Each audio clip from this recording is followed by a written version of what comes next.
distinct moments in a man's life. The day he's born and the day he wants a pickup truck. And that is what makes some of us, not man, but truly a little bit more redneck inside. Now today we're actually looking at a car that will defy your need to be a redneck, because some of us really never wanted to cross that road where we had a pickup truck, a flag hanging on the back, and big ass tires when we never intended to haul anything, not even a lot of pussy. So today, why are you laughing? I can't even say this seriously without you cracking up in the background. It's just not cool, man. Just always ruin my videos somehow.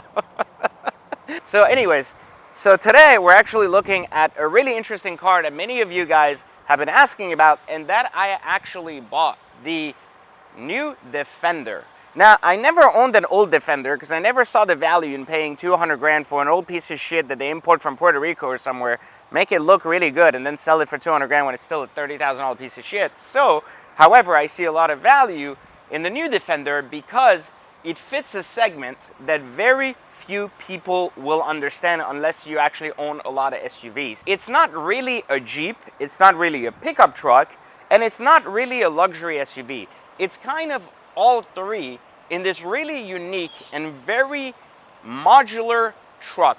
And let me tell you this, it's fucking brilliant. I mean, absolutely brilliant. When Motor Trend or whoever, one of these like biased, retarded magazines, gave this the car of the year, the SUV of the year, I thought to myself, I was like, wait, really? Like out of all the new stuff, this is what gets it. And then this was the thing that was pretty surprising for me, follow me here, is that I thought to myself, I was like, well, this car is exquisite, but this is a much better car. And this is the brand new G63, which you watch me review because I love my truck.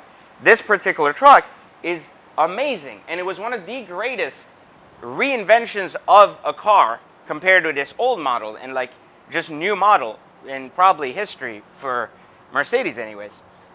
This particular car now is brand new for this year, and one of the things I'm going to tell you about this particular car, this is a Defender 110 first edition, and it's got some painted panels. It's got the hood painted in black to kind of match the rest. It's been lifted, and it's also been not only lifted, but it also has these big rotiform wheels and tires.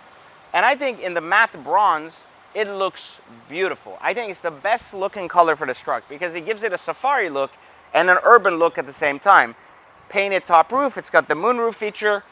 It's extremely versatile. It even has the snorkel and the carrying case that's not installed that I have to put on.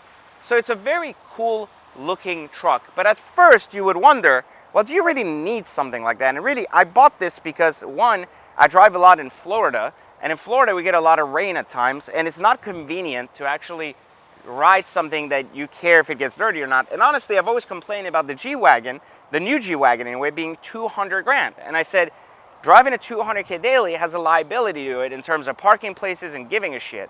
So I've always opted for the old G-Wagon as a true beater, and the new Defender now can fill that void really well. So first off, I want to talk for about 2 minutes about why Range Rover is just brilliant. They knew that the old G-Wagon would disappear, and they knew that the rise of the Raptor and people wanting these like bigger trucks has become a bigger thing.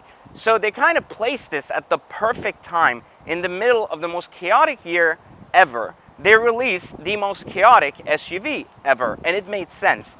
It takes from the Ford Raptor crowd that really never wanted a pickup, but just kind of were forced to go that way for the utility, and it takes from the old crowd of the G-Wagon who never wanted a 200K Mercedes S-Class as the new G-Wagon. So you take that whole pool and you go, well, we have our user base here just in that alone, and they really did really well because the truck is extremely simple. From every aspect of it, to the plastic, to the little details like the metal here, to even the inside being kind of this hosed down bullshit like pleatherette thing and these weird materials, it may feel like a cheap truck when you look at it, but it actually feels really, really well built. I'll give you a perfect example when we go driving, but just look at this, the materials from metal to this weird material to storage to even the little metal around the edges. It's simple, but it's quality. And I think that's the big thing they nailed with this, which you don't usually hear quality. You usually hear expensive with Range Rover. But with this car, they've built a quality, versatile, usable car. And even the back seats fold down all the way flat, giving you a full flatbed, no different than a pickup truck. So there is so much versatility. And we're going to take it for a drive and really see what makes it awesome, what doesn't, and of course, what features are in it. All right, so let's go for a quick drive. But before we go, let's see the versatility here. The one thing that happens that you'll notice in this car is it's got a lot of charging stations kind of sitting everywhere. You've got your little iPod stuff for, I'm sorry, iPod, who does that anymore? Only old non-tech people like me. Yeah, I know, you wanted something to rag about me. Well, there you go. I still know what an iPod is. So you young little guys who don't know, well, now you know I know. iPhone, I'm sorry, and a USB port. And then here, of course, you have to have the standard issue gummy bears. That makes sense. And then, of course, you have the charger, and you have a little cool refrigerator here. You have your two cup holders here, and you even have a phone charger here, and it actually works, which is really, really cool. Now, this is a very modular section, so you can replace this with any configuration you want. Cool stuff, 100%, super cool. You can see the materials here I was telling you. You can't really feel them, but you can see the color choices and the way the materials work together. It is very durable, and it seems to be very quality. And the screen is not only beautiful, it's touchscreen, and it's actually very usable, very sensitive. The screens here match that of a regular Range Rover, just not as fancy looking. The mirror has electronic features in it, and of course, even the double moonroof. But if you pay attention to the back, this is another part that really is cool. It's got skylights on each side of the back, so it lets the sun in from the top, even with the roof closed. And you have these little modular pieces across the car, if I can even take it off, see, like this, that go into the seats, and it can either be some good or bad, or whatever you want it to be, so that you can use the seats in the back for like holding your suit, jacket, or whatever you want. So it's usable, it's versatile, and while it's not extremely luxurious, it's extremely high quality. And I think that's why I think it's brilliant, because this isn't a truck to be luxurious in. This is a truck that wants to hit both the Raptor market and the old G-Wagon market. And so it brings the quality of the old G-Wagon and the simplicity, but it also brings the versatility of the Raptor, raising that bar to you not having to look like a redneck driving a truck when you clearly don't work a construction job. So it now makes perfect sense to have something like this. And it's extremely capable, and we're going to go for a drive so I can kind of show you what I mean by capable. So first off, the shifter, everything is standard Range Rover, no issue. Camera system is spectacular, from the backup camera to the front camera to even the full 3D on the car. Again, super, super high quality. Off-road features to see more in case you're climbing mountains and you feel like being Tarzan for the day, so it makes sense. And it has this super high ride height, which is really nice here because it's lifted, but in general, even the factory setting had a very high ride compared to like a standard SUV. And it also has this very rugged, it can go anywhere feel, which is, I think this is the big difference from a standard Range Rover, which is excellent, to be fair, and this particular Range Rover, which is more of an off-road Range Rover, which is also excellent in its own right. But there are a lot of features here, a lot, that give you full access to things like, like I said earlier, you can use the cameras here, you can go to 3D modes, you can go to off-road modes, and here in the off-road you can see your axles, that is locked or not. You can see the front, you can see 3D features of your actual car. It is a pretty cool general like tool that I think a lot more people should use. And everything from the media player to the phone to the navigation is just amazing. Like, it works, it's fast, it's streamlined, and there's no reason why you can't say it's a very usable and fantastic system in general. So I highly recommend the usage of it, and I think in general it works really, really well. Plenty of back seats. You can not only pound in there, you can haul in there, you can do whatever you want in there. It is just fantastic all around. And of course, it's waterproof. So if you get the squirters, then you don't have to worry about the seats. You don't have to worry about damaging your 200K seats.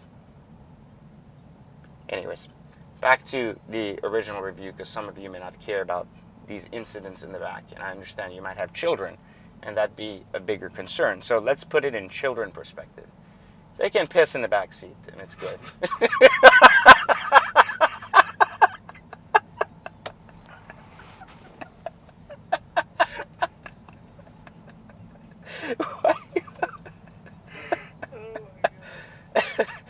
So you want to hear something funny? The other day I was driving in this neighborhood, and there's a lake over there. Show people there's a fucking lake over there. She says there's a lake over there, and I was like, I'm just gonna drive my car to the lake and fucking have a picnic in the lake. Just gonna sit fuck with people. They'd be like, there's that crazy ass dude in the fucking neighborhood. He's having problems again, In general, it's a little bit slower than I want it to be when it comes to the engine sides. I don't think it's extremely fast. I think it's plenty of power for the road or anything. And I think the power is not as linear as a Range Rover with a supercharger on it or anything. But it works really well for what it is. And I think what it comes down to with this truck when it comes to the driving, or that it comes to the off-road capacity, and we're going to go right here, right on the grass. I can show you what I mean. Like, regardless that where it comes and goes or whatever happens, that you put it right here in the middle of a park and you stare at some birds over there because you have nothing better to do, or that you actually, drive it all over the place, it doesn't really make a difference. Its usage is very universal. Its capacity is insane. And more importantly, its design actually doesn't make you look like a redneck. It looks really cool. So I think the one thing about this car is that it's not for everybody, just like a Raptor or an old G-Wagon isn't. But for those that it is for, it is simply brilliant. And one of the things I've always said when it comes to car reviews, and when it comes to this idea that people review cars they don't own, right? We see this on YouTube all the time. Oh, I'm borrowing the car for a day. It's my first driving the car. It doesn't matter, because you don't get to enjoy the essence or the reason why you made a purchase or not, right? So in other words, you have to decide exactly why you make a purchase on a car, and because it appeals to you. And if it appeals to you to drive in parks or to do things like that, that's a personal decision.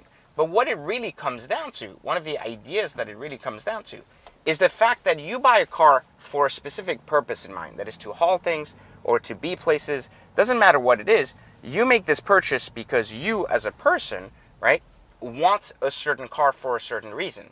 And for that reason, you make your purchase. Like, if you want a fast car, you buy a Lamborghini. If you want a more classy car, you buy a Ferrari that's fast too. At the end of the day, regardless of what you do, you make a decision as to why you purchase your cars. When someone is reviewing a car they don't own, they haven't made a decision to purchase it. They're gauging it from the sense of testing it against all cars without a purpose. And when you own a car, you understood why you buy that car. So then comes the next reason as to why that works or not. Is the car actually usable for its purpose? Meaning, does it fit the criteria and the emotional relationship that you want to have with it? Meaning, if you buy a car that's very fast, does it make you feel good driving? Does it make you feel like a race car driver? Do you feel the materials? Do you feel the experience of driving it as much as you expected? And I think this is where this truck is simply brilliant. It does what it's supposed to do better than anything else in its class. And while it doesn't really have a class per se, because it's nor a pickup truck, nor a truck, nor an SUV, it has its class of people who want something like this. And if they want something like this, I don't think there's a better truck on the market to do what this one can do. And it brings back a lot of clout from its old days of what the real Defender really was, which was a really good off-road terrain vehicle that basically survived anything. So this is why the 2020 Defender, that I've now put about 4,000 miles on, is, in my opinion, one of the best cars you can buy under 100 grand, and the car that I'm most excited about for 2020. So I know it's a rough one, especially with all these exotics you've seen me pull out, but I'm saying this because I really love this truck, even though, again, this truck isn't necessarily my first cup of tea. For what it's for me, it works better than anything else on the road. Now, if you like this, please like the channel, subscribe to have real reviews from a real owner, not someone who just borrows cars for the weekend. And Of course, don't forget that if you want to learn how to buy cars like these and actually not lose money, meaning no longer be a consumer of the car market, but be an investor in exotic cars, then all you need to do is take my free training by clicking the link in the description.